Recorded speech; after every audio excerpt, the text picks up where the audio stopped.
apabila kita mencari materi tentang teks eksposisi dari berbagai referensi, misalnya buku atau media online, sering kita temukan informasi yang berbeda-beda, lalu membuat kita bingung. Nah, untuk kelas 10 kurikulum 2013, buku Bahasa Indonesia kelas 10 dari Kemendikbud menjadi acuannya. Jadi, referensi lain kita gunakan sebagai pelengkap informasi. Lalu yang akan kita pelajari batasan materinya seperti berikut. Ada karakteristik atau ciri-cirinya, bagaimana cara menentukan isinya, strukturnya seperti apa, jenisnya apa saja, kemudian unsur kebahasaan yang menjadi karakteristiknya apa saja, dan terakhir bagaimana tahapan menyusun teks eksposisi hingga menyuntingnya. Nah, apa manfaat menulis teks eksposisi? Kita bisa memberikan informasi atau pengetahuan kepada orang lain berdasar pandangan kita terhadap suatu objek disertai dengan data atau fakta. Misalnya, kamu pemilik pertanian sayuran organik, maka kamu bisa share informasi atau pengetahuan tentang cara penanaman, cara perawatan, ataupun tentang hasilnya dalam bentuk teks eksposisi. Nah, tulisan-tulisan seperti itu biasanya diterbitkan di majalah ataupun media online seperti blog. Untuk mengenali karakteristiknya, kita bedakan dulu jenis tulisan berdasarkan isi atau tujuannya. Pertama, narasi merupakan tulisan yang menyajikan cerita. Ada tokoh, ada setting, dan ada alurnya. Kemudian deskripsi, tulisan yang berisi penjelasan rinci, biasanya tentang ciri-ciri objek yang dibahas. Argumentasi, tulisan yang berisi pendapat atau opini. Kemudian persuasi, tulisan yang bertujuan untuk mengajak, mengimbau, ataupun mempengaruhi. Gimana dengan teks eksposisi? Eksposisi ini ciri-cirinya memaparkan pengetahuan. Tujuannya untuk memberikan informasi kepada pembaca. Misal, dalam bidang bisnis, banyak orang yang ingin berbisnis tetapi tidak mengerti dunia bisnis. Maka orang yang memiliki pengalaman dalam bidang bisnis dapat membuat tulisan eksposisi yang berisi pengetahuan tentang membangun bisnis. Memang isinya opini atau pandangan penulis, tetapi disertai dengan fakta-fakta yang mendukung opini. Teks eksposisi juga ditulis dengan bahasa yang baku dan lugas. Maksudnya lugas, to the point, jadi tidak bertele-tele seperti narasi, tidak ada alurnya, tidak ada settingnya, dan lain sebagainya. Kemudian tidak ada keberpihakan terhadap siapapun, betul-betul hanya bertujuan untuk menginformasikan. Berbeda dengan tajuk rencana ya, yang memang bertujuan untuk mengkritisi, maka ada keberpihakan terhadap kelompok tertentu.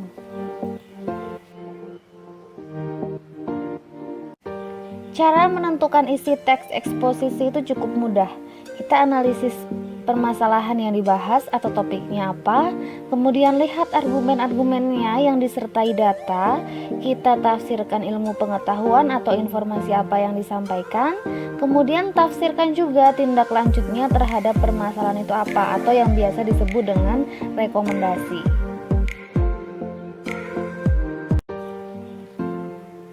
Selanjutnya kita bahas struktur teks eksposisi. Ada 3 struktur ya.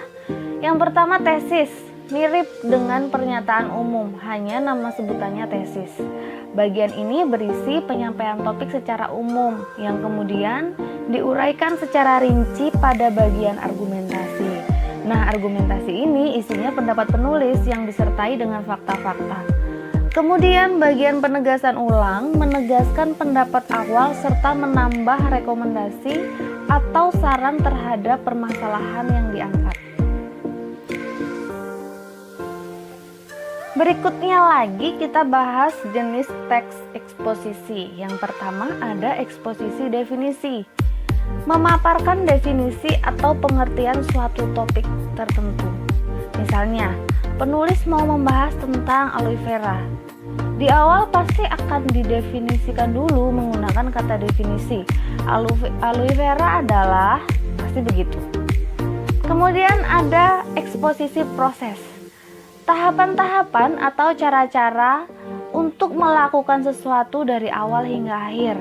Jangan sampai keliru dengan teks prosedur ya. Kalau teks prosedur bisa dikatakan semacam tutorial, tetapi kalau eksposisi proses ini memaparkan urutan terjadinya sesuatu, misalkan proses atau masa pertumbuhan tanaman hias bunga 7 warna.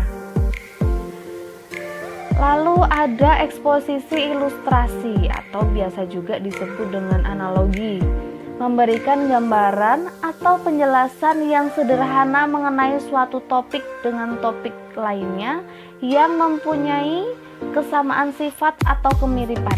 Misalnya, tubuh manusia membutuhkan energi dari asupan makanan. Sama halnya dengan kendaraan bermotor yang membutuhkan bensin. Sama-sama membutuhkan asupan untuk tetap bertahan. Lalu ada eksposisi pertentangan.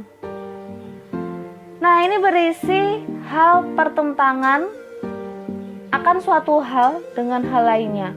Misalkan program diet bukanlah program dengan makan banyak satu kali sehari, tetapi program untuk mengatur pola makan dan asupan yang masuk dalam tubuh. Nah, biasanya ada penanda konjungsi pertentangan. Kemudian eksposisi perbandingan. Ide atau gagasan utamanya dipaparkan dengan cara membandingkan suatu hal dengan yang lain. Misalkan objek pembahasannya tentang pantai, lalu membandingkan antara pantai Depok dengan pantai Parangtritis. Selanjutnya ada eksposisi klasifikasi. Eksposisi ini berfungsi untuk mengelompokkan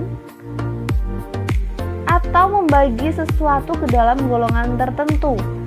Terdapat 2 pola, yaitu menyeragamkan ke dalam satu kelompok atau memisahkan ke kelompok lain.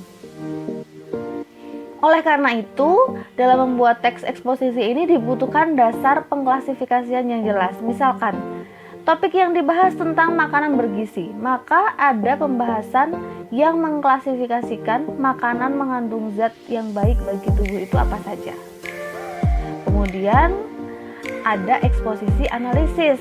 Eksposisi ini berisi pengamatan yang mendalam, lalu pada bagian argumentasi dibahas secara bertahap. Nah, ini berbeda dengan teks laporan hasil observasi ya.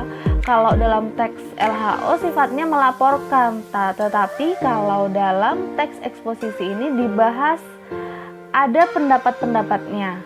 Jadi tidak melaporkan, tetapi hasil analisis dibahas disertai dengan pendapat-pendapat. Next, kita bahas unsur kebahasaan teks eksposisi. Pertama ada istilah atau kata khusus. Sebenarnya pada setiap teks itu pasti ada istilah, kecuali teks narasi, itu tidak selalu ada. Nah, istilah ini dimaknai secara leksikal dan gramatikal. Kalau leksikal berarti makna berdasarkan KBBI, sedangkan gramatikal yaitu makna istilah setelah berada pada kalimat atau makna berdasarkan konteks kalimatnya. Kedua, terdapat kata adjektif ataupun ada frasa adjektif juga untuk menyatakan pendapat penulis terhadap topik yang dibahas.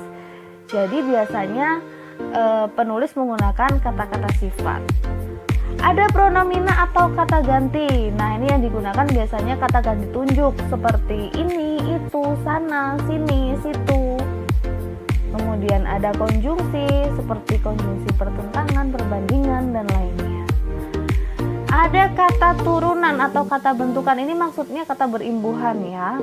Kemudian ada gagasan pokok dan penjelas. Ini dalam paragraf.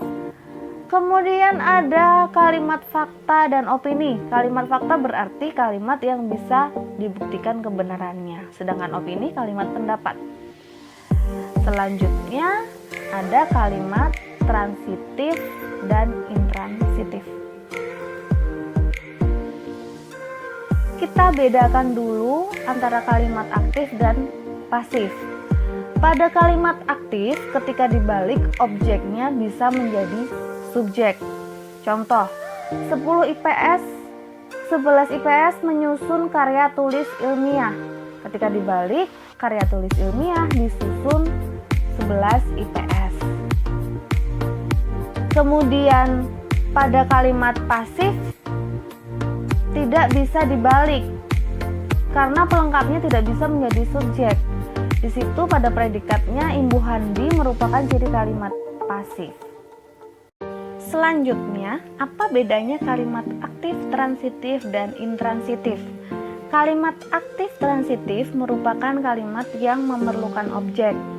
Bisa dipasifkan, lihat pada contoh.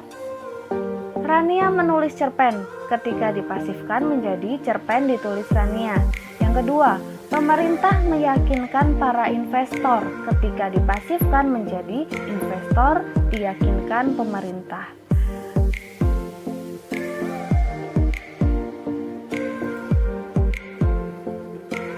Sedangkan kalimat aktif intransitif merupakan kalimat yang tidak memerlukan objek dan tidak bisa dipasifkan. Contoh, kami bermain ludo, tidak bisa ludo bermain kami. Ataupun yang kedua, Yogyakarta menjadi destinasi wisata turis asing. Destinasi wisata turis asing menjadi Yogyakarta, itu tidak bisa. Menjadi merupakan termasuk golongan kata definisi. Jadi belakangnya sudah pasti pelengkap.